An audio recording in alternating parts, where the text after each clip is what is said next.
اے فکر کم نشاں میری عظمت کی داد دے، تسلیم کر رہا ہوں میں تیرے وجود کو۔ اے شور حرف و صوت مجھے بھی سلام کر، توڑا ہے میں نے شہر غزل کے جمود کو۔ اے وسعت جنوں میری جرت پہ ناز کر، میں نے بھلا دیا ہے رسوم و قیود کو۔ ہر شاخ سر بریدہ نکیب بہار تھی، فصل خزاں بھی اب کے بڑی باوقار تھی۔ ہر سنگ میل پر تھیں صلیبیں گڑی ہوئی، شاید وہ راہ گزار تیری راہ گزار تھی۔ میں تیری آہٹوں پہ توجہ نہ کر سکا، میری حیات وقف غم انتظار تھی۔ آخر سکون ملا اسے دشت نگاہ میں، وہ آرزو جو دل میں غریب الدیار تھی۔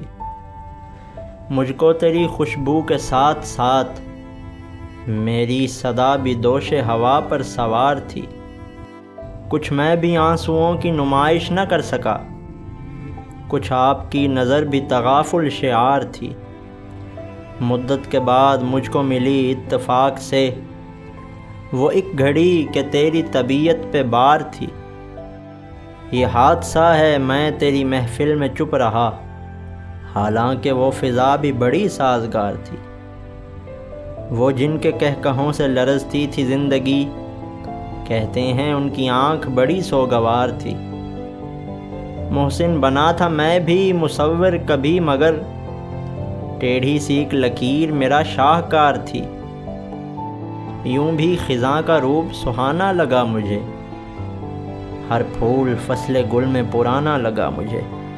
میں کیا کسی پہ سنگ اٹھانے کی سوچتا، اپنا ہی جسم آئینہ خانہ لگا مجھے۔ اے دوست جھوٹ عام تھا دنیا میں اس قدر، تو نے بھی سچ کہا تو فسانہ لگا مجھے۔ اب اس کو کھو رہا ہوں بڑے اشتیاق سے، وہ جس کو ڈھونڈنے میں زمانہ لگا مجھے۔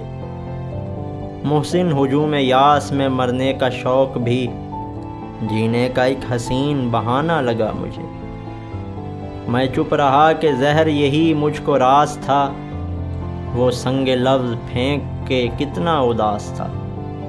اکثر میری قبا پہ ہنسی آ گئی جسے، کل مل گیا تو وہ بھی دریدہ لباس تھا۔ میں ڈھونڈتا تھا دور خلاؤں میں ایک جسم، چہروں کا ایک ہجوم میرے آس پاس تھا۔ تم خوش تھے پتھروں کو خدا جان کے، مگر مجھ کو یقین ہے وہ تمہارا قیاس تھا۔ بخشا ہے جس نے روح کو زخموں کا پیرہن، محسن وہ شخص کتنا طبیعت شناس تھا۔